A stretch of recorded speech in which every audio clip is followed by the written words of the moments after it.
Bismillahirrahmanirrahim. Assalamualaikum warahmatullahi wabarakatuh. Saya akan mencoba menyampaikan materi desain arsitektur 1 kita pekan ini, yaitu latihan stimulus indera. Jadi ada 2 tugas di minggu kedua ini. Yang pertama pemilihan tapak, ini sudah saya jelaskan di ancangan tugas.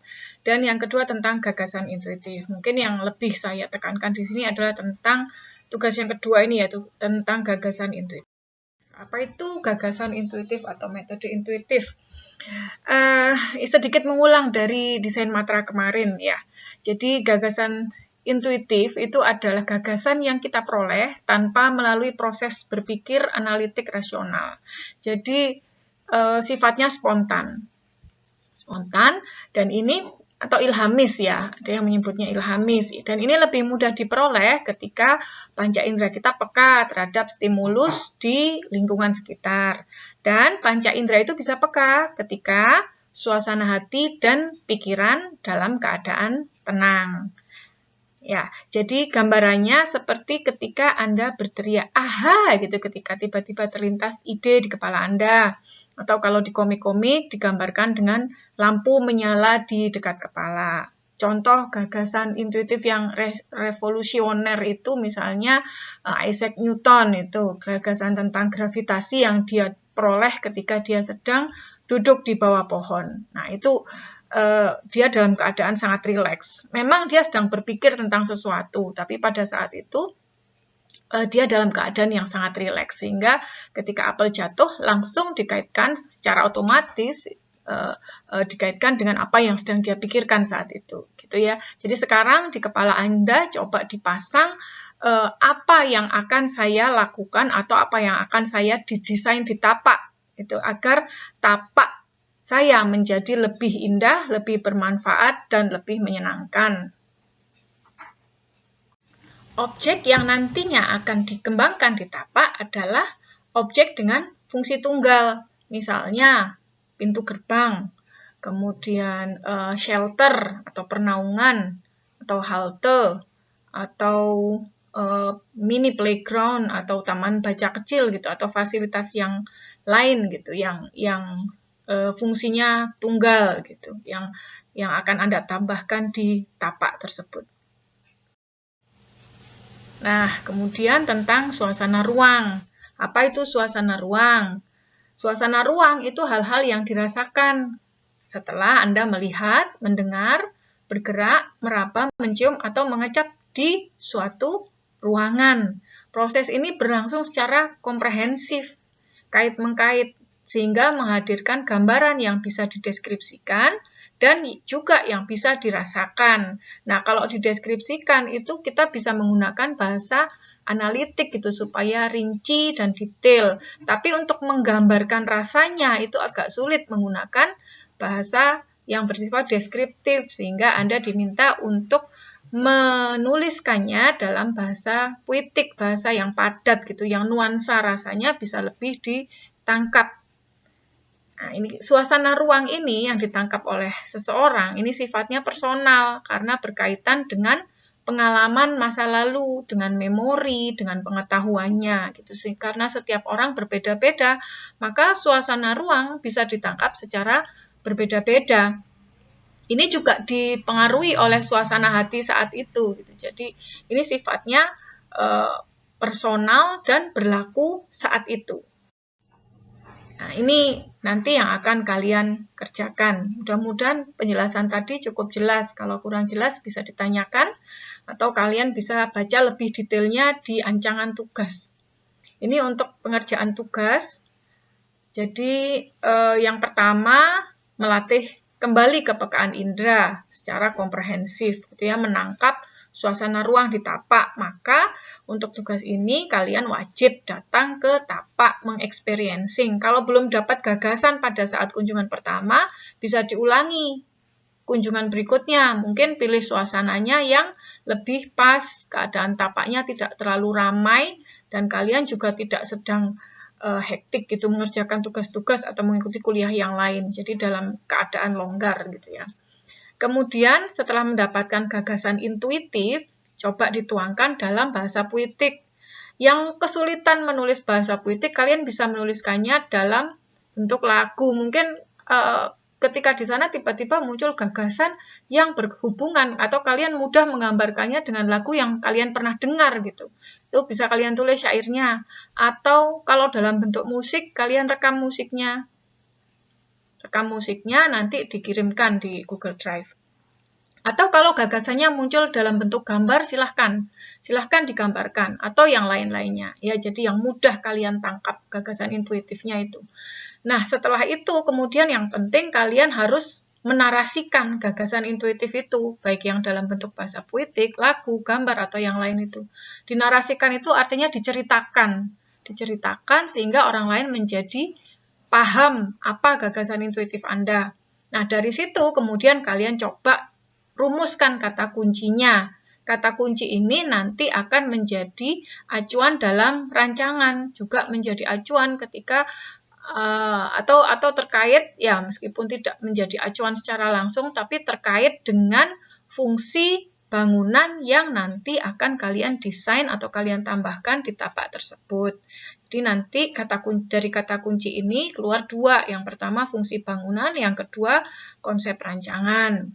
Kemudian yang kelima, mahasiswa mampu menerjemahkan konsep rancangan itu dalam bentuk gambar desain. Ya, ini hasil akhirnya nanti. Oke, ini kepekaan rasa. Nanti coba dilatih ketika melihat gambar ini, apa yang bisa kalian rasakan. Tentu kalau gambar itu berbeda dengan ketika kita mengalami langsung, ya. Kemudian ini juga bisa latihan untuk yang sekarang, tapi saya lebih menyarankan kalau kalian datang ke tapak. Kalau tidak bisa hari ini, mungkin nanti bisa dilakukan di hari Jumat atau hari Sabtu. Atau hari yang lain ketika longgar. Kalau sore sudah tidak ada kuliah, kalian datang ke tapak. Ini contohnya, contoh gambar tapaknya. Ada suasana yang ditangkap, kemudian gagasannya dituangkan dalam bahasa puitik. Seperti itu bahasa puitiknya. Kemudian bahasa puitik ini diterjemahkan atau bisa modelnya seperti ini atau kalian punya cara yang lain silahkan. Yang jelas ini adalah proses menarasikan gitu, menarasikan. Jadi bahasa puitik itu diceritakan sebenarnya maksudnya apa gitu. Kemudian mencoba menangkap simpulan makna. Nah, ini juga sebenarnya tidak harus seperti ini contoh saja. Nanti kalau kalian punya cara yang lain silahkan ya. Ini tidak rigid modelnya. Jadi misalnya ini bahasa puitiknya terik matahari menghempas alam. Ini kata pentingnya itu terik. Terik ini nanti akan terkait dengan visualisasi peneduh misalnya. Peneduh, sinar matahari. Bisa juga sinar matahari yang terangnya itu justru yang ditangkap. Jadi ini saya rasa sifatnya sangat personal gitu. Hingga nanti sampai pada simpulan fasilitas yang akan didesain di situ. Entah naungan atau shelter, atau gardu pandang, bangku taman, jalan setapak, pergola, atau yang lain-lain. Nanti yang ditambahkan di tapak. Kemudian dari bahasa puitik itu selain tadi ada simpulan makna, juga tentukan kata kuncinya. Ya, kata kuncinya di sini yang ditemukan adalah lengkung, memancar, dan gerak. Jadi dari pancaran matahari, meliuk, bergelombang, berirama seperti alunan lagu. Nah, ini menunjukkan satu gambaran tentang garis lengkung dan juga pancaran itu ya. Kemudian ada pergerakan, ada irama. Irama itu berarti satu pergerakan. Kemudian ada pola pancaran garis vertikal. Ini kata kuncinya ketemu 3 ini dan kemudian coba disimpulkan lagi menjadi satu tema rancangannya anggun dan semangat. Nah, ini saya rasa juga personal. Ini butuh diskusi nanti. Kita di sini silahkan nanti mendiskusikannya dengan saya melalui WA atau di Google Classroom. Oke, ini visualisasi makna yang lain gitu ya. Ke konsep atau ke azas dan prinsip desain. Misalnya terik matahari itu kemudian divisualisasikan dalam azas atau prinsip tatanan radial atau memancar dan sebagainya. Ini nanti bisa kalian baca lebih lanjut. Ini contoh terjemahannya dalam bentuk desain. Jadi dari lengkung tadi, kemudian kata kuncinya anggun dan apa tadi, ini ketemu model seperti ini, dan fungsi yang mau ditambahkan di sini adalah naungan dan gardu pandang dengan fasilitas penunjang berupa bangku taman, jalan setapak, pergola, kolam, jogging track yang menggunakan tema lengkung. Kemudian ada unsur memusat ya, memusat karena tadi ada pancaran juga, ada pergerakan, Jadi penataannya menjadi racananya ya. Kalau dulu di DM bahasanya atau istilahnya itu racana. Ada racana yang menunjukkan satu pergerakan atau racana giat. Nah, ini implementasi kata kuncinya dijelaskan di situ. Anggun itu dari garisnya dan warnanya. Ini pilihan warnanya belum kelihatan di market studinya. Kemudian semangat ini ditunjukkan oleh garis-garis diagonal dan pola pergerakannya. Oke, ini contoh hasil desainnya ya. Jadi kalian bisa explore lebih lanjut nanti di sini. Nah, ini yang lain-lain nanti coba dibaca dan dipahami tambahan pengetahuan ya.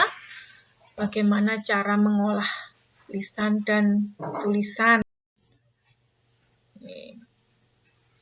Nanti coba kalian kembangkan lebih lanjut untuk menentukan kata kunci, juga tekniknya seperti apa. Silakan nanti bisa didiskusikan dengan saya. Rasanya lebih enak lewat WhatsApp.